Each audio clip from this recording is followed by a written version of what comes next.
네, 시간이 되었습니다. 다 같이 주학에 맞추어 묵상기도 드림으로 주일 청년 예배를 드리도록 하겠습니다.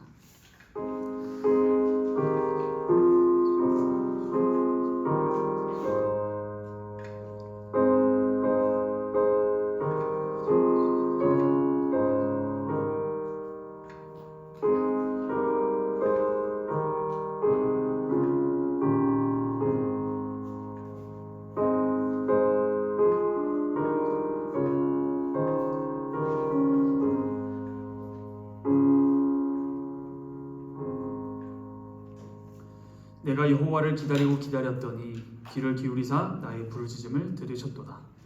나를 기가 막힐 웅덩이와 수렁에서 끌어올리시고 내 발을 반석 위에 두사 내 걸음을 견고하게 하셨도다.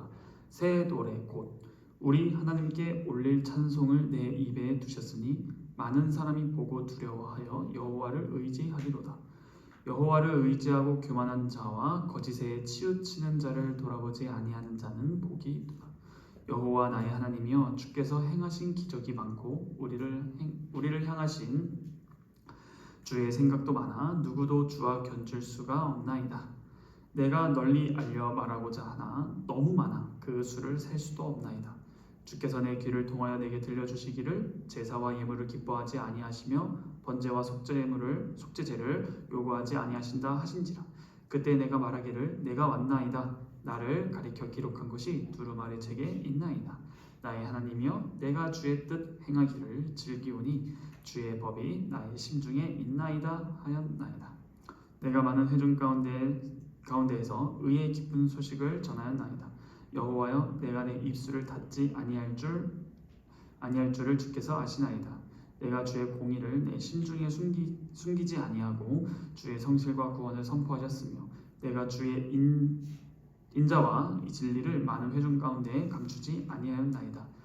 여호와여, 주의 긍휼을 내게서 거두지 마시고 주의 인자와 진리로 나를 항상 보호하소서. 수많은 재앙이 나를 둘러싸고 나의 죄악이 나를 덮침으로 우러러 볼 수도 없으며 죄가 나의 머리털보다 많으므로 내가 낙심하였음이니이다. 여호와여, 은총을 베푸사 나를 구원하소서. 여호와여, 속히 나를 도우소서. 내 생명을 찾아 멸하려 하는 자는 다 수치와 낭패를 당하게 하시며 나의 해를 기뻐하는 자는 다 물러가 욕을 당하게 하소서. 나를 향하여 하하하하 하며 조소하는 자들이 자기 수치로 말미암아 놀라게 하소서. 주를 찾는 자는 다 주 안에서 즐거워하고 기뻐하게 하시며 주의 구원을 사랑하는 자는 항상 말하기를 여호와는 위대하시다 하게 하소서.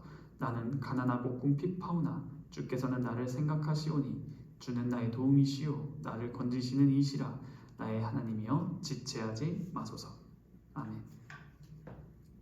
사도신경은 우리의 신앙 고백을 요약한 것입니다.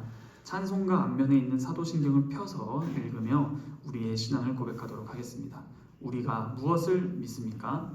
전능하사 천지를 만드신 하나님 아버지를 내가 믿사오며 그 외아들 우리 주 예수 그리스도를 믿사오니 이는 성령으로 잉태하사 동정녀 마리아에게 나시고 본디오 빌라도에게 고난을 받으사 십자가에 못 박혀 죽으시고 장사한 지 사흘 만에 죽은 자 가운데서 다시 살아나시며 하늘에 오르사 전능하신 하나님 우편에 앉아 계시다가 저리로서 산자와 죽은 자를 심판하러 오시리라. 성령을 믿사오며 거룩한 공예와 성도가 서로 교통하는 것과 죄를 사하여 주시는 것과 몸이 다시 사는 것과 영원히 사는 것을 믿사옵나이다. 아멘. 다 함께 찬송가 24장 찬송하겠습니다.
6권 1절로 4절 174페이지 함께 찬양하겠습니다.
주의 목전에 전연히 하루 건너이다.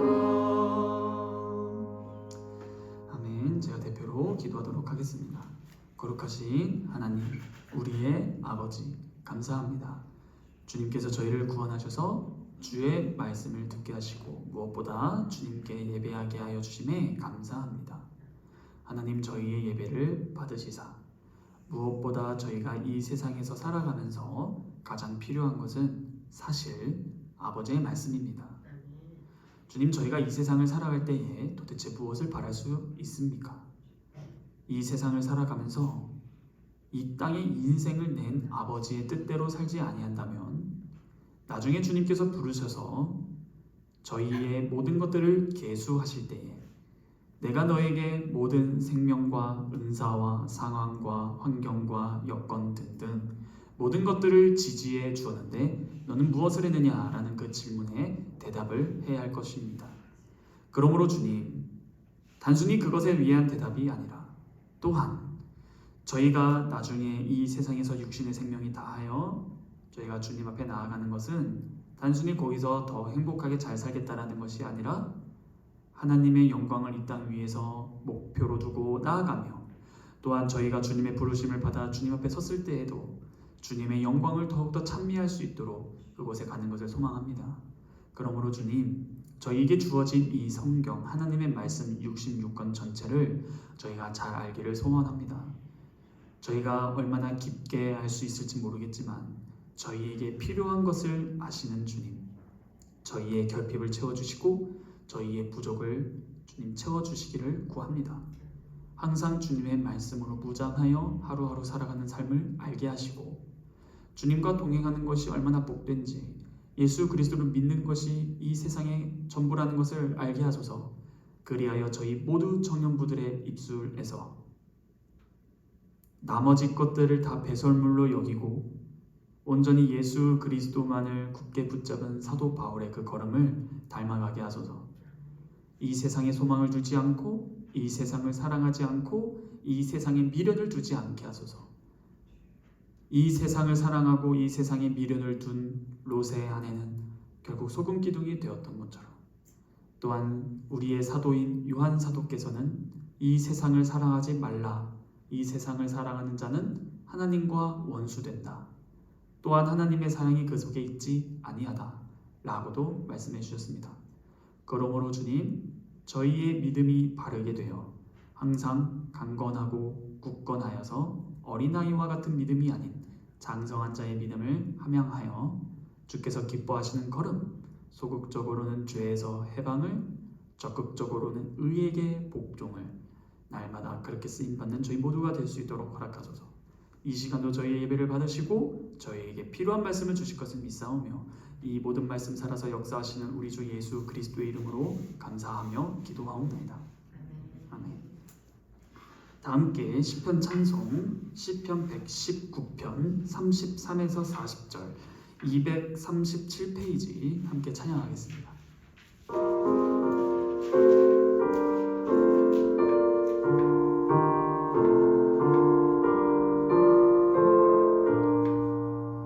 주여 날 가르치소서 주의 정평으로 나의 생명 다하도록 늘 지키리이다. 주여 날 인도하소서 주의 정평으로 그 말씀에 참 기쁨과 생명이 나이다. 내 마음과 나의 눈을 돌이켜 주시사 그 탐욕과 허탄함을 버리게 하소서. 주여 날 소성케 하사 주를 경외하며 주의 선하신 말씀을 사모케 하소서. 아멘. 다 함께 찬송가 50장 부르심으로 준비하신 힘을 드리겠습니다. 찬송가 50장은 1절만 부르도록 하겠습니다.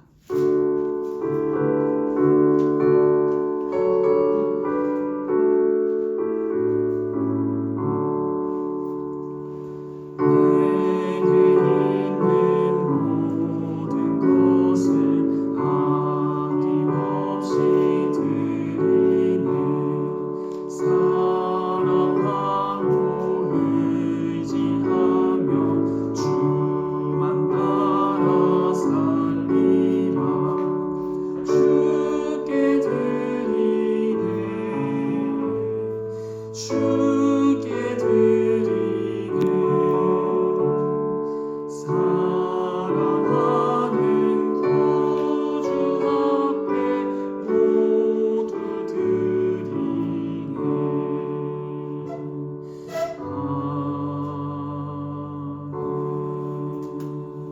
아멘. 제가 드린 예물을 위해 기도하겠습니다. 거룩하신 하나님 아버지, 감사합니다. 주님께서 저희에게 주신 모든 것으로 말미암아 저희가 살아갑니다. 무엇보다 저희에게 가장 중요한 생명, 육신의 생명이 아닌 영원한 생명을 주셨으니 이 영원한 생명으로 말미암아 살아가게 하시고, 또한 저희에게 주시는 모든 여건들은 이 영생을 더욱더 잘 발휘하라고, 이 세상에서 소금과 빛 노릇 잘 하라고, 내가 너에게 준 사명 잘 감당하라고, 주변 이웃에게 더욱더 예수 그리스도적인 사랑과 복음을 잘 전하라고, 더욱더 살아갈수록 예수 그리스도적인 성품을 닮아 가라고 여러 가지 것들을 제공해 주셨음을 저희는 고백합니다. 주님, 그러므로 저희에게 주신 은사로 말미암는 이 모든 것들 다 주의 것이오니 받아주시옵소서. 이 예물은 저희 각각을 대표해서 드립니다. 저희 전부를 흠양하사 주님의 선하신 뜻대로 저희를 사용하시고, 저희에게 주시는 모든 물질적 복과 건강의 복, 무엇보다 말씀의 복을 끊이지 않고 허락하시고 부어 주시옵소서. 주님께서 이 시간도 함께하여 주실 것을 믿사오며 이 모든 말씀 살아서 역사하시는 우리 주 예수 그리스도의 이름으로 감사하며 기도하옵나이다. 아멘. 하나님께서 오늘 우리에게 주신 말씀은 마가복음입니다.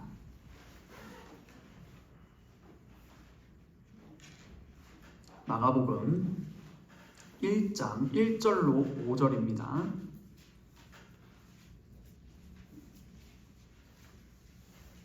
마가복음 1장 1절로 5절 다 찾으셨으면 제가 하나님의 말씀을 받들어 봉독하도록 하겠습니다. 하나님의 아들 예수 그리스도의 복음의 시작이라. 선지자 이사야의 글에 보라 내가 내 사자를 내 앞에 보내노니 그가 내 길을 준비하리라. 광야에 외치는 자의 소리가 있어 이르되 너희는 주의 길을 준비하라. 그의 오실 길을 곧게 하라. 기록된 것과 같이 세례 요한이 광야에 이르러 죄 사함을 받게 하는 회개의 세례를 전파하니 온 유대 지방과 예루살렘 사람이 다 나아가 자기 죄를 자복하고 요단 강에서 그에게 세례를 받더라. 아멘. 오늘부터 말씀드린 대로 마가복음 1장 1절부터 마지막 장절까지 강해 연속 설교를 하도록 하겠습니다.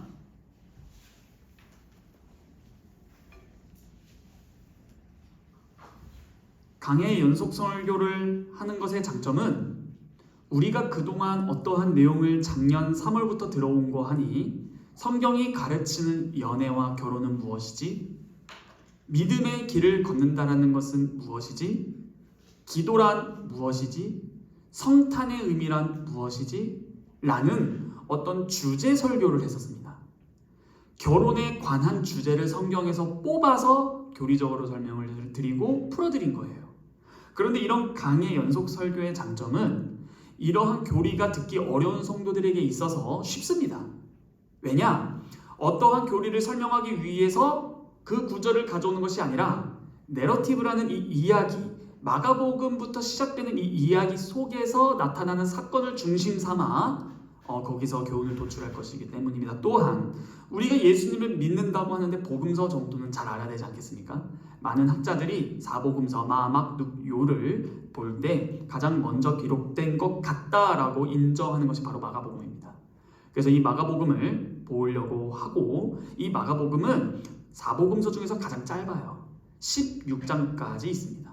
그래서 오늘부터 몇 년이 될지 모르겠어요. 제대로 1장 1절부터 살펴서 성경 좀 읽어볼까? 어떤 거일지, 마가복음 읽어야겠다 라고 나중에 하셨을 때 이 구절이 그때 그런 거였지 라는 것과, 또한 성경에서 여러분들이 교회 설교를 많이 듣다 보면 병행 구절이라는 것이 있어요. 공관 복음서에서 동일하게 나오는 내용들의 차이점도 볼 수 있고, 복음서에 대한 설교를 들을 때 여러분들의 큰 유익이 있을 것이라 생각합니다. 그래서 마가복음입니다. 와, 이게 몇 년이 걸릴지 모르겠어요.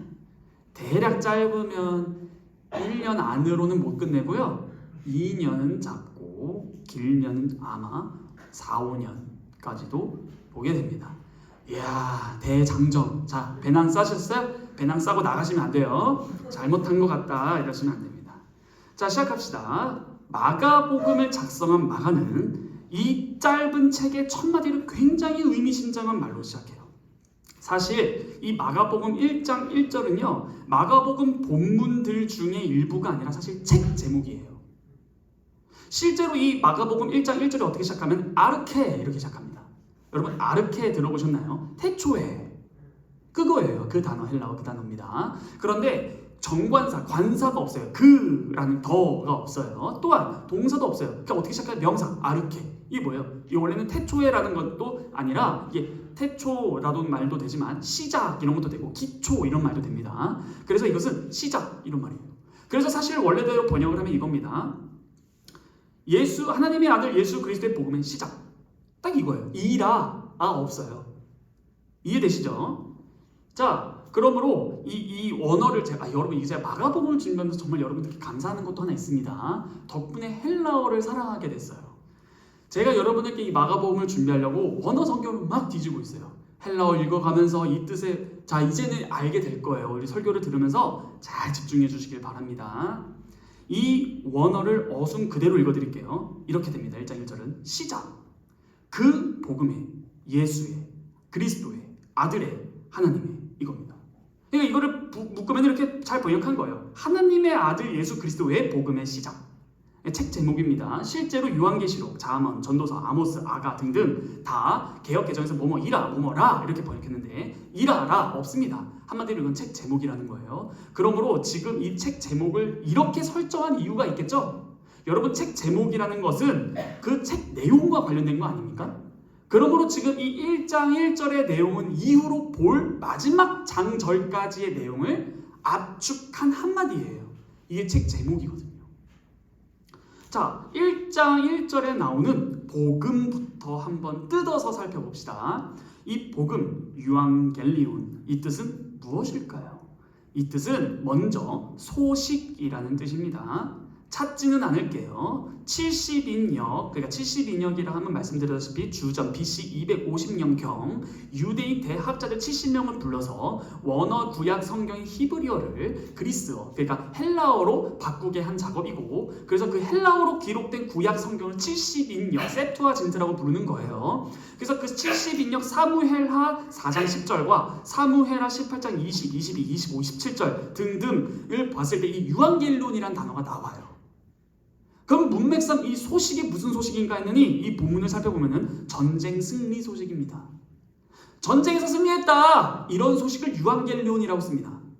구약 성경에서요. 그런데 이번엔 한번 직접 찾아볼 거예요. 다 같이 이사야서 40장 9절을 찾아보겠습니다. 이사야서 40장 9절을 다 함께 찾아보도록 하겠습니다. 이사야서 40장을 찾으신 후에 손가락 하나 준비해 주시고 껴놓으세요. 자, 이사야서 40장 껴놓으시고 9절 제가 읽어보도록 하겠습니다. 아름다운 소식을 시온에 전하는 자여. 자, 여기서 말하는 무슨 소식이요? 아름다운 소식. 이 소식이 유앙겔론이에요. 그러니까 복음, 그러니까 복된 소식을 전하는 것입니다. 그럼 뭐가 복된 소식인고 하니, 아름다운 소식을 시온에 전하는 자여, 너는 높은 산에 오르라. 아름다운 소식을 예루살렘에 전하는 자여, 너는 힘써 소리를 높이라.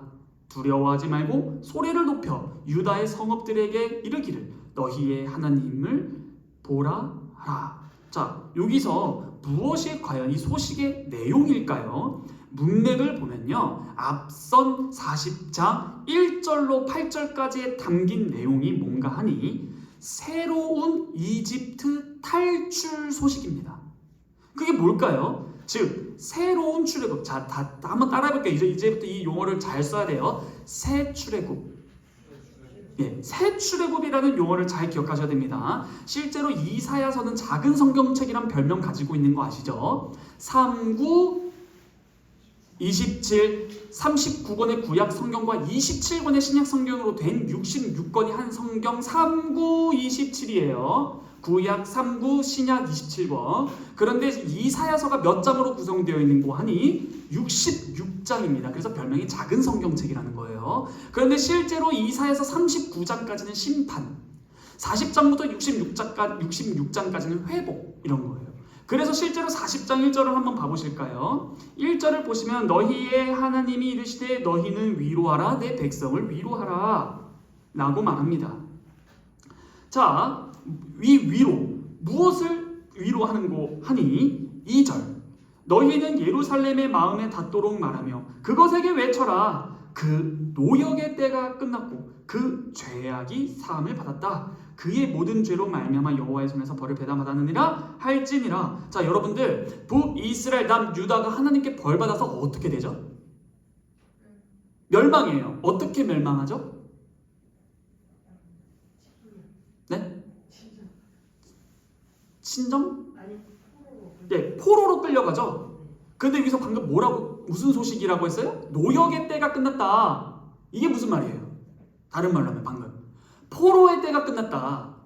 그러므로 하나님께 죄를 지어서 북이스라엘과 남유다가 아수르와 바벨론으로 다 포로로 끌려갔을 때 기쁜 소식입니다. 회복이에요. 이런 거예요. 포로에서 회복입니다. 그런데 이거를 뭐라고 한다고요? 새 출애굽이라는 표현을 쓴다는 거예요. 이 이유에 대해서는 점차 살펴볼 텐데, 실제로 노예 생활이 끝났다라는 것 자체만이 힌트가 되기도 해요. 이스라엘 백성이 출애굽기에서 어디서 노예 생활을 했죠? 이스라엘 백성들이 어디서 출애굽기를 읽으면 어디서 노예 생활해요?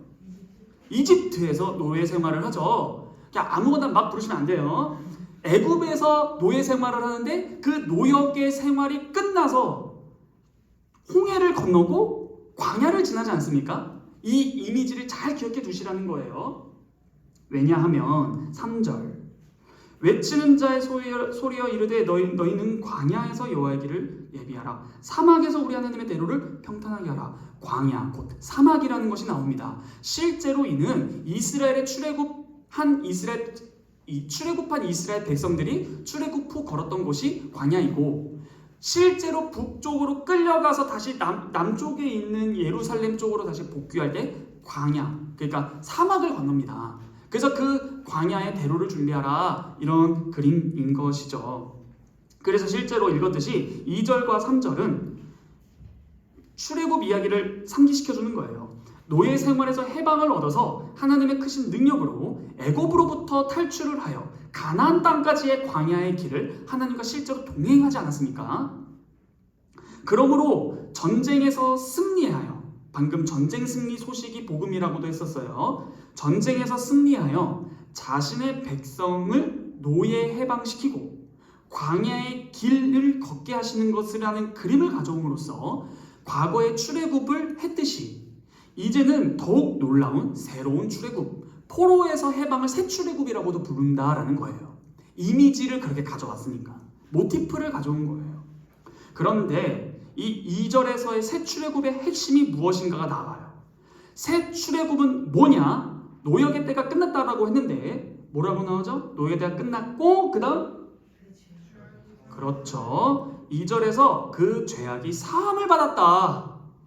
왜 죄악이 사함을 받는 게 포로에서 해방이에요? 포로로 끌려간 이유가 죄 때문이니까.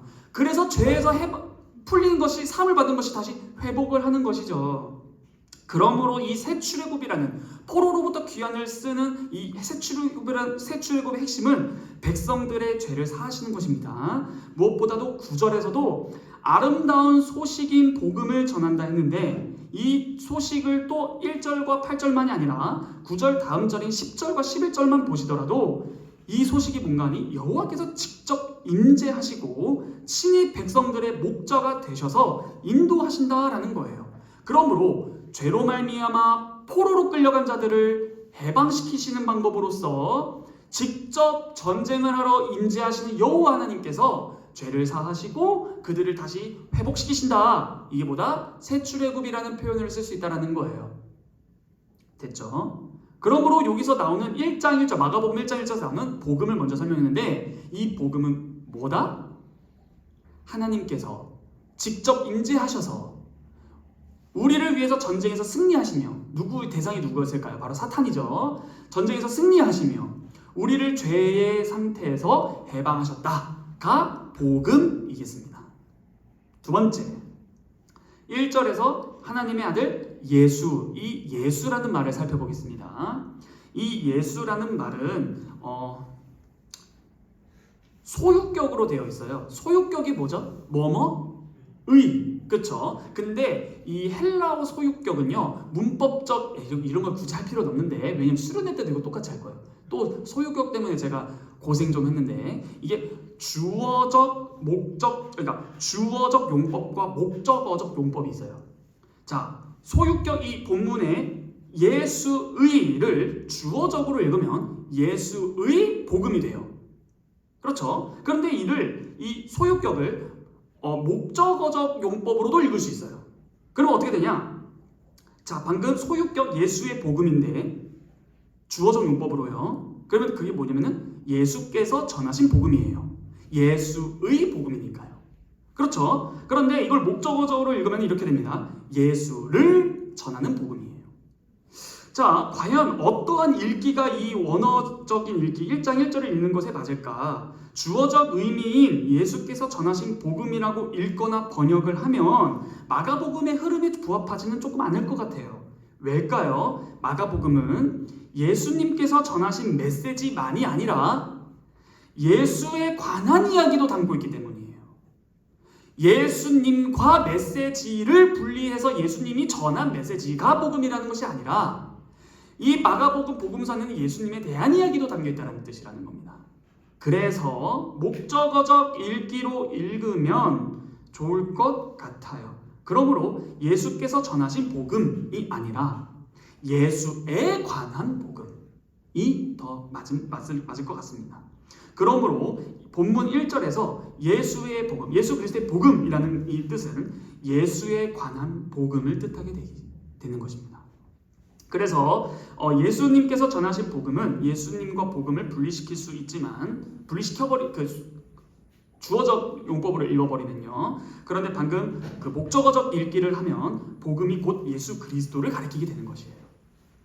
그래서 복음은 무엇이라고 했었죠? 기쁜 소식이라 했고 그 소식은 전쟁에서의 승리와 새 출애굽이라는 소식이었습니다. 그런데 또 10절과 11절에서도 죄 사함과 여호와의 임재입니다. 그러므로 예수에 관한 복음은 무엇인지가 점점 확장이 되기 시작합니다. 일단 여기까지 두고요. 세 번째 그리스도라는 말을 조금 살펴볼게요. 1절의 그리스도를 보시면 여러분 그리스도는 헬라어고요. 똑같은 그리스도를 히브리어로 하면 뭐죠? 메시아입니다. 메시아의 직역 뜻이 뭘까요? 기름 부음 받은 자입니다. 실제로 구약에서 기름 부음을 받는 직분은 뭘까요? 네, 왕, 제사장, 선지자입니다. 그러므로 이 메시아는 실제로 예수님 당대에 1세기 당대에 메시아라는 개념이 어떻게 썼는지를 또 조사해봤어요. 와, 힘들었어요. 당대의 메시아에 대한 인식, 유대 문헌들에 써있는 메시아 이론, 그 다음 당시 실제로 유대인들의 메시아관을 다 조사해봤어요. 자, 그랬을 때 1. 예수님 시대의 메시아관은 뭐냐면 종말에 오시는 구원자인 왕이에요. 뭐라고요? 예수님 당대 1세기의 메시아는 어떤 말이냐 한다면 종말에 오시는 구원자 왕이에요. 그때 이스라엘을 구원하고 세상의 공의를 세우실 것이며 하나님께서 보내시리라 기대된 자가 메시아예요. 종말에 와서 이스라엘 왕으로서 구원하신다. 공의를 세우신다. 이런 거예요. 둘째, 그리고 당시 유대인들이 생각했던, 기대했던 메시아는 군사력이 기가 막힌 존재입니다. 그러니까 군사입니다. 이 군사력을 사용해서 어떻게 하냐? 언약 백성인 이스라엘의 원수들을 제압하는 구원자예요. 이게 유대인들이 생각했던 메시아입니다. 군사력 짱짱맨인 자가 메시아인데 그가 와서 그 자신의 군사력으로 언약 백성인 우리를 구하고 우리를 억압하는 이방인들을 싹 다 멸한다. 됐죠? 셋째, 유대 문헌들을 살펴보면 이 똑같이 메시아는 이스라엘을 구하고 이방인들을 멸하는 군사적 영웅이라고 불리면서 동시에 어떻게도 써있냐? 이를 다윗의 자손이라고도 말합니다. 실제로 한번 성경으로 근거를 찾아봤어요. 유대 문헌만이 아니라 성경 근거를 한번 찾아봅시다. 마가복음 12장 35절로 가볼게요. 성경으로 확인해 보겠습니다. 실제로 그런가? 이런 것들을 잘 알고 있어야 돼요. 마가복음 12장 35절입니다. 마가복음 12장 35절을 제가 한번 읽어보겠습니다. 예수께서 성전에서 가르치실세 대답하여 이르시되 어찌하여 서기관들이 그리스도를 다윗의 자손이라느냐? 그렇죠? 당시의 서기관들이 그리스도 이꼴 누구라고 불렀다라는 거예요? 다윗의 자손. 됐죠? 자, 좀 이따가 이 구절 조금 더 살펴볼 거긴 합니다. 여하튼 당시에 있었던 이 세 가지 개념을 한마디로 묶어서 정리해드릴게요. 당시 메시아는 왕인데 우리 언약 백성을 구하러 올 것이고 이방인들을 싹 멸절하며 공의를 세워서 자신의 나라를 확립할 인간 왕입니다. 그런데 오늘 마가복음 1장 1절을 보면 예수 그리스도라고 말합니다. 그렇죠? 그렇다면 마가는 유대인이에요? 헬라인이에요? 한국인인가? 유대인이죠. 그렇다면 이런 질문을 하는 거예요. 마가도 이러한 당대의 그리스도라는 개념을 가지고 예수님에게 대입한 건가? 라는 겁니다. 이게 실제로 제가 학업을 하면서 제일 화나고 짜증나고 깊고 학자들과 토론하는 부분인데 제가 교수님들 다 찾아가봤어요.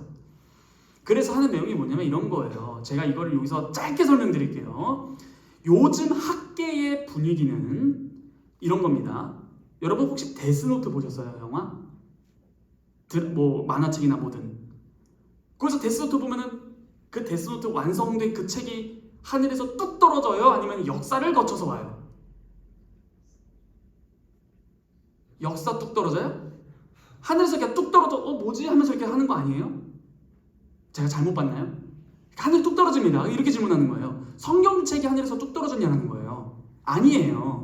그래서 어떻게 연구를 하냐? 성경의 원래의 의미를 알기 위해선, 다시 성경에 쓰여있는 단어의 의미를 알기 위해선 당대에 쓰였던 그 단어의 용례를 잘 연구를 해야 성경을 잘 해석할 수 있다라고 해석을 하는 거예요.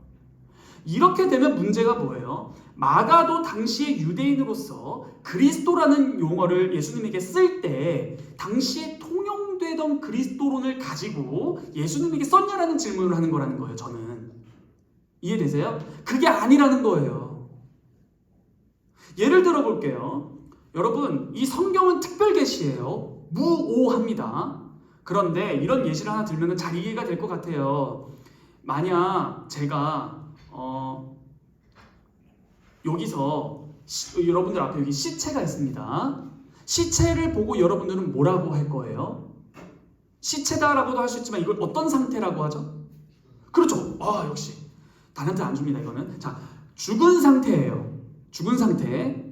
그런데 이거를 보고 당시에 쓰이는 죽음이라는 것은 기독교인만 공유하는 개념이 아니라 모든 사람들이 다 공유하는 개념이에요. 그런데 다시 한번 질문해 볼게요. 현겸 형제가 대답해 줬으니까. 성경에서 말하는 죽음이라는 개념은 단지 방금 시체 개념을 들었듯이 영과 육이 분리돼서 땅에서 썩는 것을 성경이 말하는 걸까요? 이렇게 하면 반칙이에요. 이거 안 돼요. 뭘까요? 성경이 말하는 죽음은 뭐예요? 그렇죠. 하나님으로부터 단절된 것을 성경이 말하는 죽음이라는 거예요. 그러므로 죽음이란 단어를 예를 들어 드린 건데, 성경에서 죽음을 해석하려면 당대의 죽음이라는 개념이 어떻게 쓰였는지를 가져와야 된다는 말이 성립이 안 돼요. 그렇지 않습니까? 그렇지 않습니다. 네, 이런 것처럼 제가 지금 왜 책 제목 1장 1절을 왜 이렇게 길게 잡냐? 과연 그리스도라는 개념도 마가가 쓸 때 당대의 유대 세계에서 쓰였던 통용되었던 개념으로 예수님에게 쓴 건가라는 질문인데 저는 아니라고 주장하는 거예요. 실제로 예수님 본인의 말을 직접 들어봐야 돼요. 예수님께서 자신을 그리스도라고 마지막에 밝히세요. 처음에는 안 밝히세요. 내가 그리스도라는 걸 숨겨 그리고 나중에 밝히세요. 자, 그거를 한번 보려고요. 예수님은 과연 당대 유대문헌 유대의 예수님 당시의 시대적 1세기 배경에 의거한 그리스도론을 개념을 자신에게 그대로 썼나, 아니면 이 그리스도에다가 새로운 개념을 부여하셨나 라는 겁니다.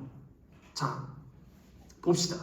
마가복음 12장 35절 아까 읽었었죠? 다시 한번 가볼게요. 마가복음 12장 35절 다음 절인 36, 37절을 읽어보도록 하겠습니다. 마가복음 12장 36, 37절을 읽어보면 이렇습니다. 다윗이 성령에 감동되어 친히 말하되, 자, 이게 무슨 말이냐면요, 지금 시편 110편을 인용할 거예요. 예수님이 다윗이 성령에 감동되어 자신의 시편을 인용합니다. 주께서 내 주께 이르시되 내가 내 원수를 내 발 아래에 둘 때까지 내 우편에 앉았으라 하셨도다 하였느니라. 다윗이 그리스도를 주라 하였은즉 어찌 그의 자손이 되겠느냐. 이때 아무도 대답 못해요. 자, 이게 무슨 말이에요? 이런 거 여러분 국어는 해야죠. 36절에 주께서 내 주께 이르시되 라는 게 지금 대상이 몇 명이에요? 명으로 따지면 주께서 내 주에게, 그러면 주와 내 주가 같은 존재예요? 다른 존재예요? 다른 존재예요. 근데 여기서 내 주께 때 내가 누구예요? 다윗이에요. 근데 주님께서, 하나님께서 나의 다윗의 그리스도 주께 이르시되라는 거예요. 지금 3명이 등장해요. 근데 방금 그리스도는 누구라고 했었어요? 다윗의 자손. 근데 예수님께서 그걸 끌고 와서 질문하는 거예요. 유대 지도자들한테. 자, 퀴즈. 10달란트 걸렸어. 자, 다윗이 내 주께 이르되 내가 내 원수의 발 아래 둘 때까지 내 우편에 앉아있으라. 내 우편에 앉아있으라. 내는 여호와 하나님께서 우편에 앉으라 명령하신 그리스도겠죠. 그런데 질문합니다. 다윗이 그리스도를 주라 하였는데 어떻게 그의 자손이 돼? 이해되세요? 형겸 형제는 나중에 결혼해서 자녀를 낳는데 아들 보고 주님이 되세요? 이 질문이에요.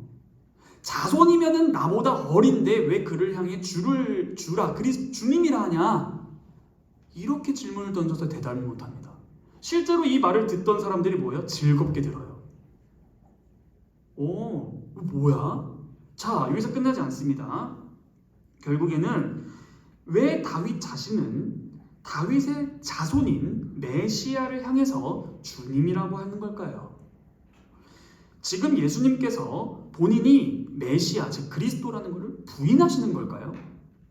이러한 궁금증을 가지고 한 구절 더 찾으면은 성경이 말하는 메시아가 풀립니다.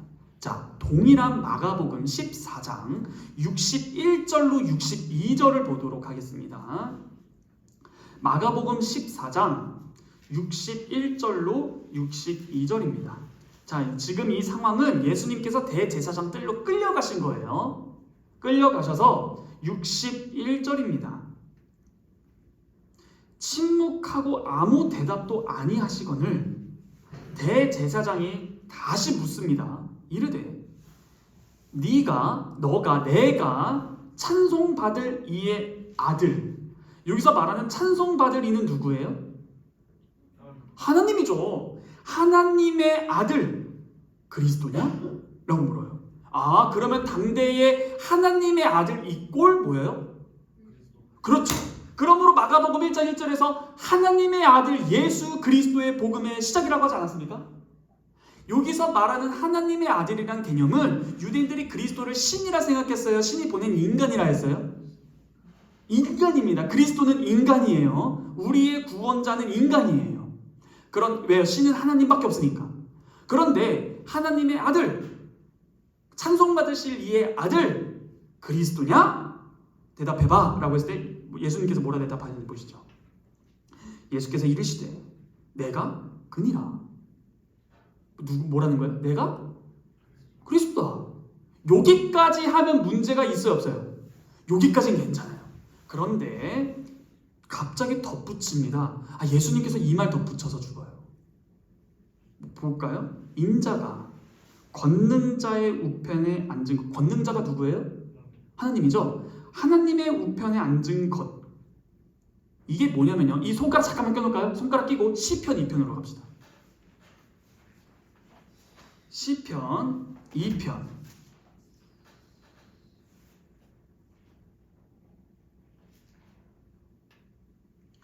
7절입니다.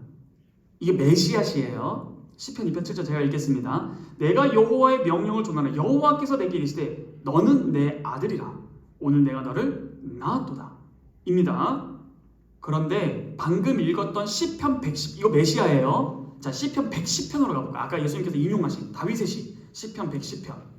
여러분 아주 지금 어려운 거 하고 있는 거예요. 시편 110편. 110편을 보면은 이것도 아까 읽었던 내용이 그대로 나와요. 자, 읽어보겠습니다. 1절부터 여호와께서 내 주에게 말씀하시기를 내가 내 원수들로 내 발판이 되게 하기까지 너는 어디에? 내 오른쪽에 앉으라. 하나님께서 그리스도께 내 오른편에 앉으라라고 말하는 거예요. 그러면 뭐하냐? 시온에서부터 주의 권능의 귀를 내보내시리니 원수들 중에 다스리소서. 다시 마가복음 14장으로 가볼까요? 예수님의 대답입니다. 예수께서 이르시되 내가 그다. 너가 말한 찬송받으시의 아들 그리스도야.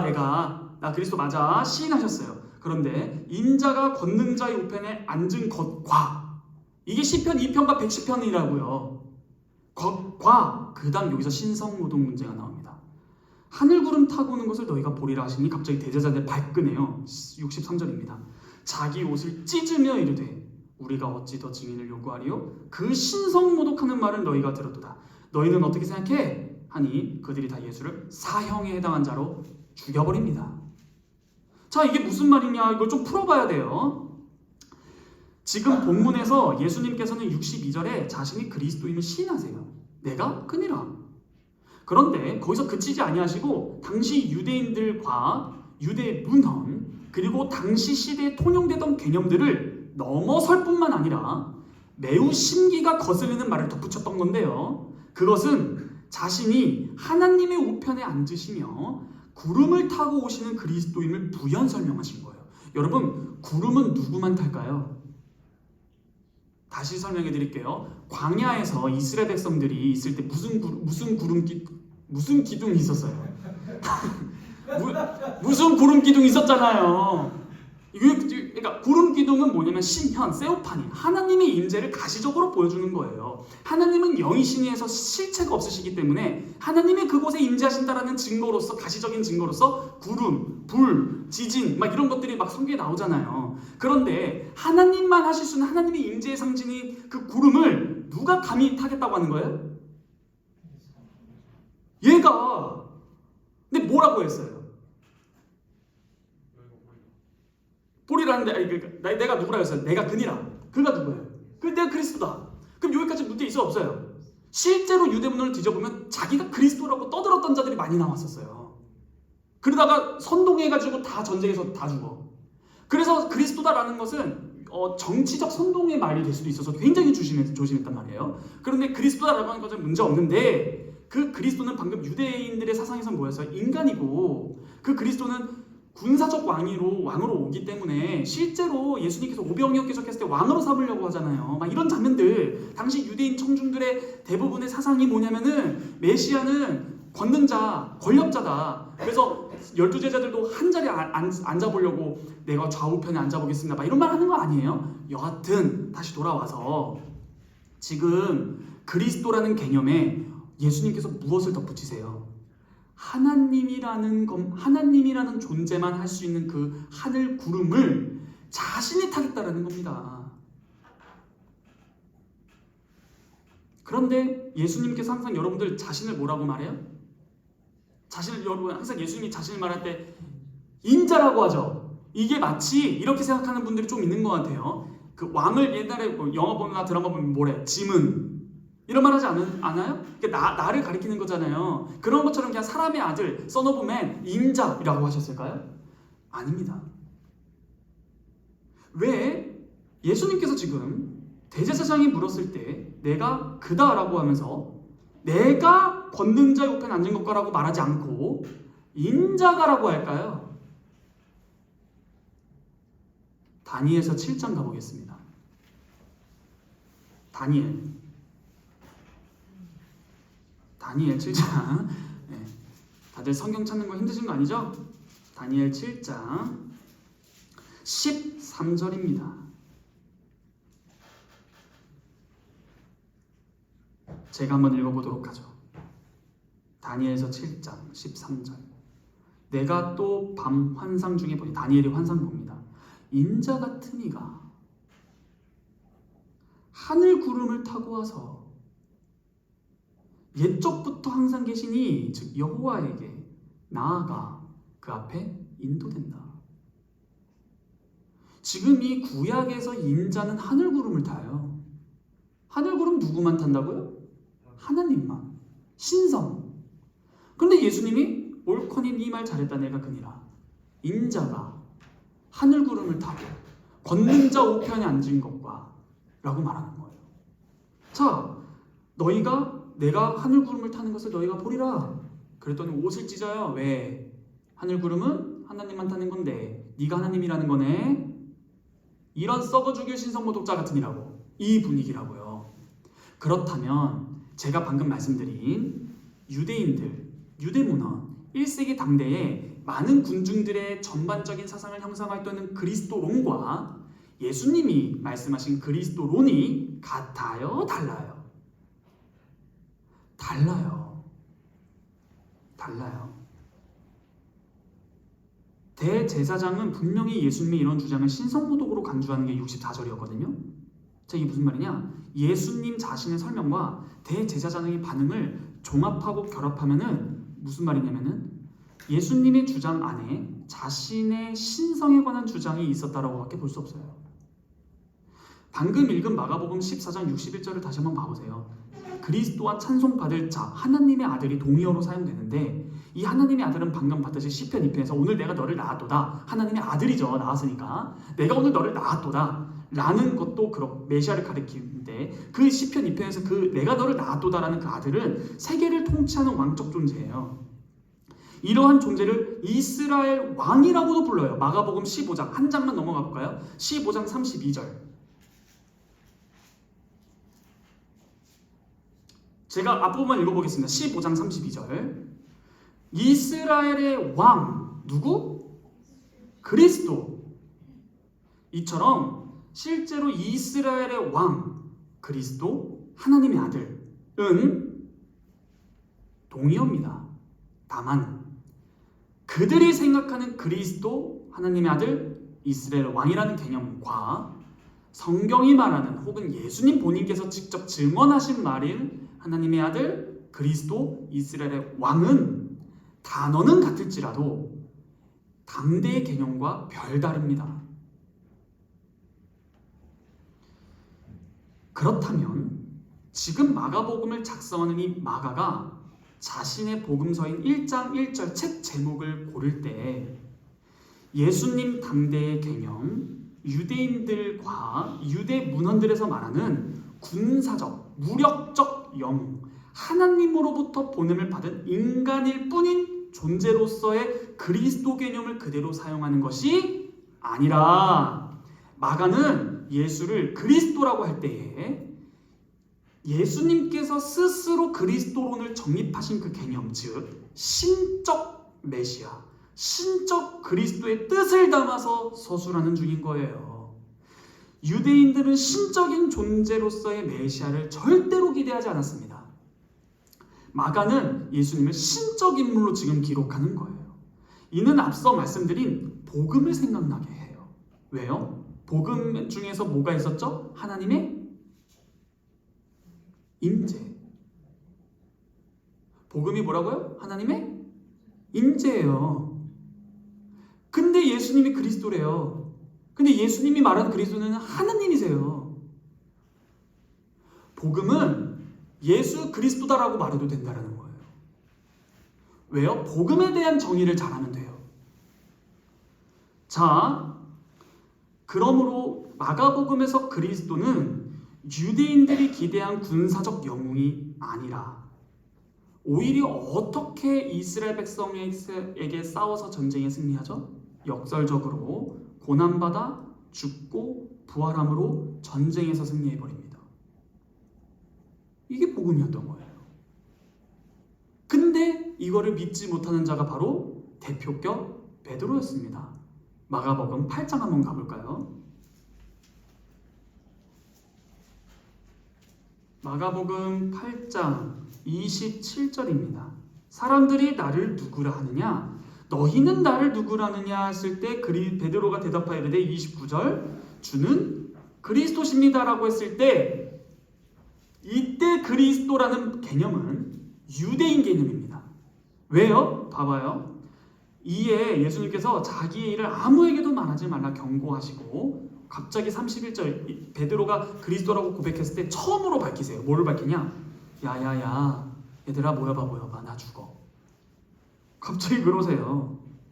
인자가 많은 고난을 받고 여기서 또 뭐가 나와요? 인자가 많은 고난을 받고 장로들과 대제사장들과 서기관들에게 버림받아 죽임당하고 사흘 만에 살아나야 할 것을 비로소 이때부터 가르치기 시작하셨을 때 드러내놓고 이 말씀을 하시니 베드로가 예수님을 붙들고 항변합니다.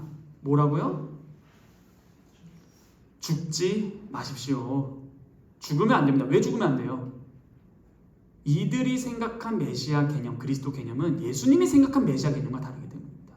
근데 여기서 참 개역개정은 온순하게 번역했죠. 예수를 붙들고 항변함에 마치 이런 것 같아요. 이 번역대로만 보면 손 잡고 주님 그러지 마세요 이런 것 같아요.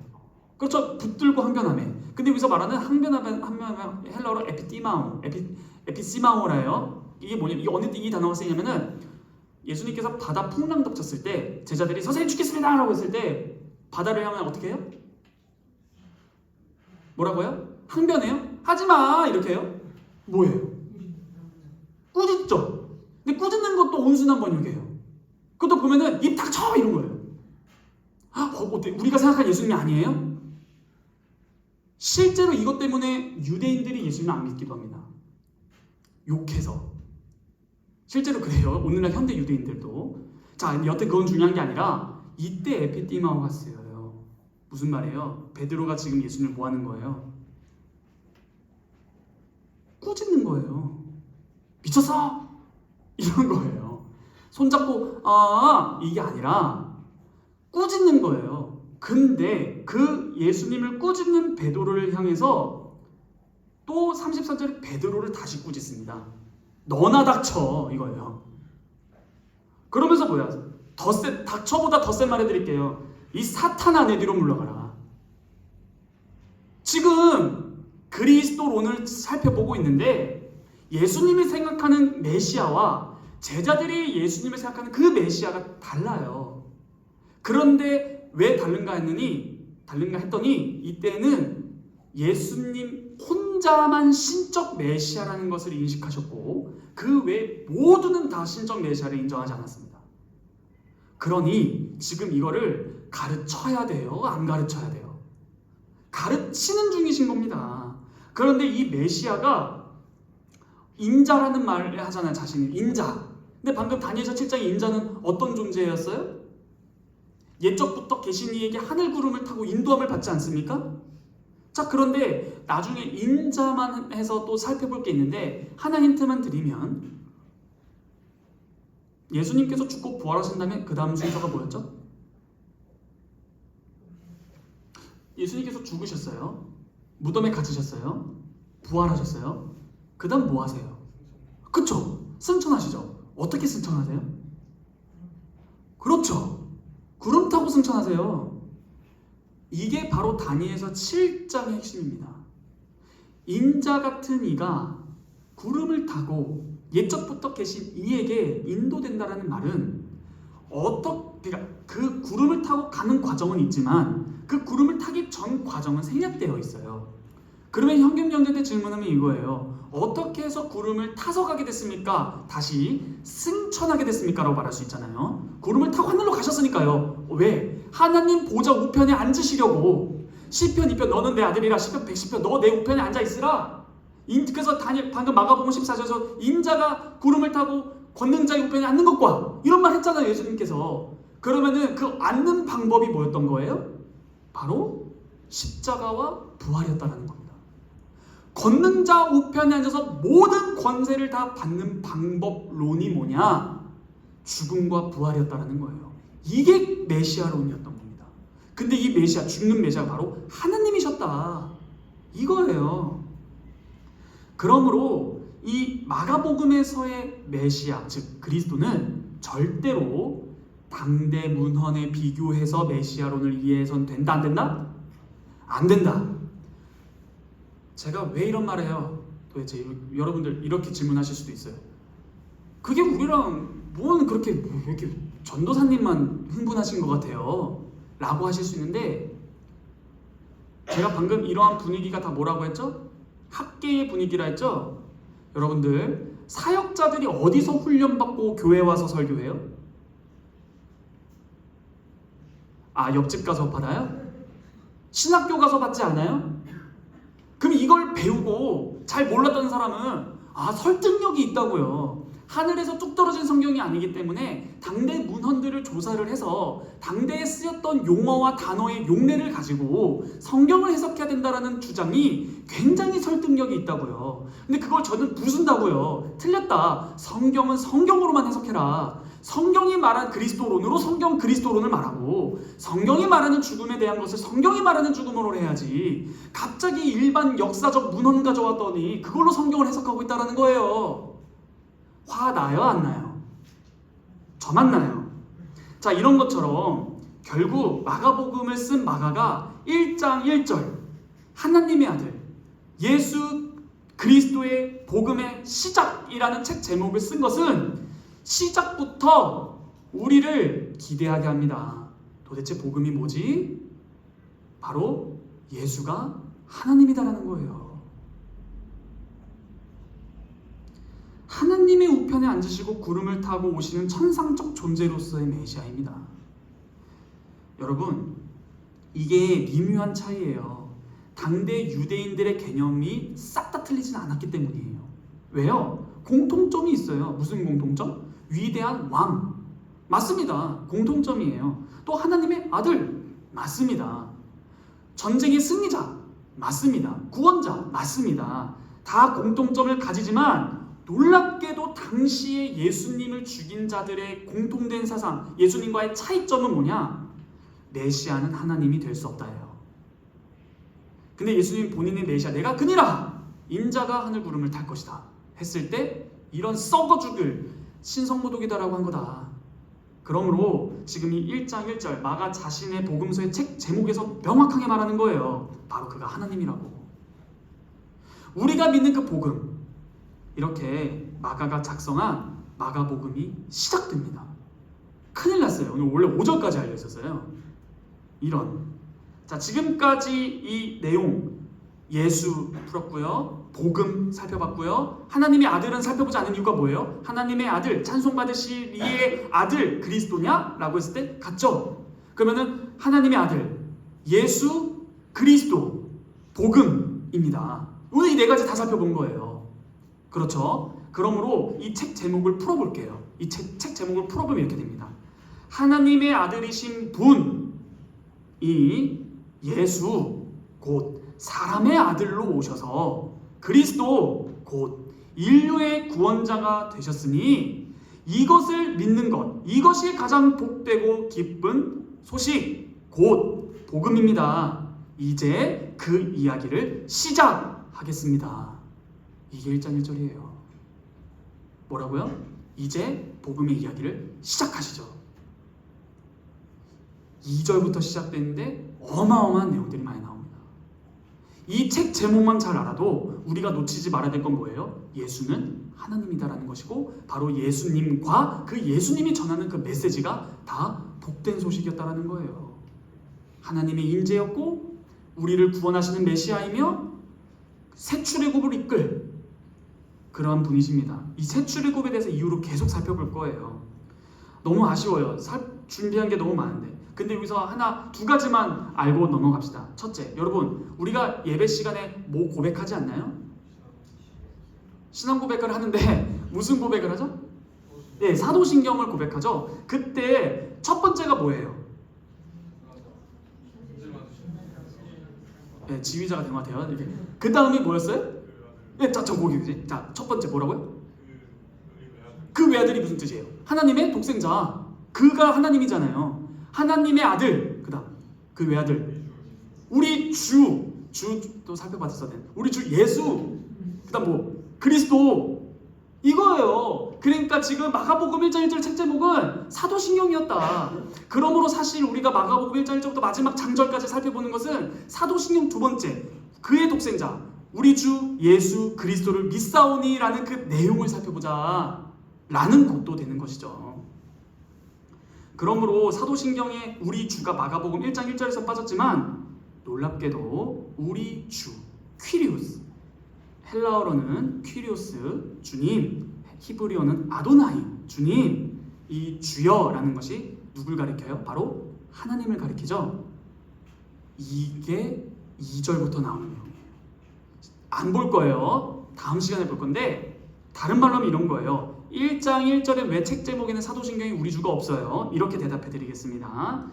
그래서 이 마가복음을 읽으면서 예수를 우리 주로 고백하게 될 것이에요. 그 고백은 우리의 과제로 남아 있었던 것입니다. 바로 이 예수님의 복음, 이것이 이제 시작됩니다 라는 겁니다. 그 시작점에서 보였던 거예요. 오늘은 그가 하나님 그분 자체이시다라는 것을 조금 살펴봤습니다. 아쉽게도 5절까지 못할 것 같아요. 이 1절 했어요. 오늘 1절. 자, 그런데 이 1절이 이렇게 깊다. 조금 아쉬운 게 오늘 찬송가 다음 주에도 이 119편 33절에서 40절을 한 번 더 찬양할 거예요. 왜냐? 2절 때문에 그래요. 여기 첩경 나오죠? 이 첩경의 비밀에 대해서 커밍순 기도하겠습니다. 거룩하신 하나님 아버지 감사합니다. 저희가 마가복음 연속 강해를 시작했습니다. 하나님의 아들 우리 주 예수 그리스도 복음 시작. 드디어 저희가 복음이란 무엇인지, 그 복음의 내용이 예수 그리스도와 예수 그리스도께서 전하신 내용이 무엇인지를 오늘부터 찬찬히 살펴볼 것입니다. 길고 긴 여정이 될 것 같습니다. 하오나 주님의 말씀을 배우는 여정이오니 이것은 벌써부터 발걸음이 가볍습니다. 우리가 목적지에 도달할 때까지 주님께서 우리와 동행해 주실 것이기 때문입니다. 우리가 연구하는 것은 다른 것이 아니라 하나님의 말씀이기 때문에 즐겁습니다. 무엇보다 우리를 구원하신 예수 그리스도에 대해서 아는 것이니까 이 여정이 행복합니다. 저희 청년부를 축복하여 주셔서 저희가 이 마가복음 전체를 다 잘 살펴볼 때까지 바른 지식과 지혜와 깨달음으로 날마다 동행하시고 매 순간 전하는 자나 듣는 자나 성령 하나님께서 축복하여 주시고 성령 충만케 하셔서 바르게 주님의 인도를 받을 수 있는 우리 모두가 될 수 있도록 허락하여 주시옵소서. 이 모든 말씀 살아서 역사하시는 우리 주 예수 그리스도의 이름으로 감사하며 기도하옵나이다. 아멘. 다 함께 찬송가 2장 찬송하겠습니다.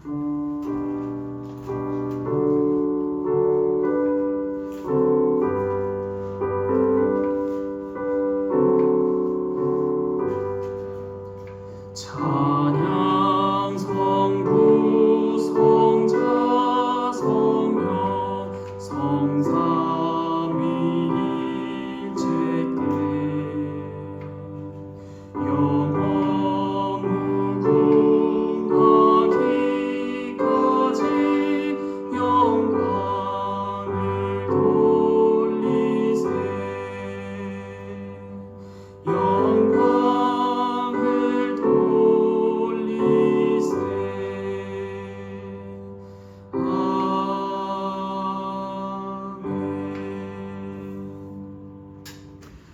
다 함께 주님께서 가르쳐 주신 기도로 기도하며 예배를 마치겠습니다. 하늘에 계신 우리 아버지여, 이름이 거룩히 여김을 받으시오며 나라에 임하시오며 뜻이 하늘에서 이루어진 것 같이 땅에서도 이루어지이다.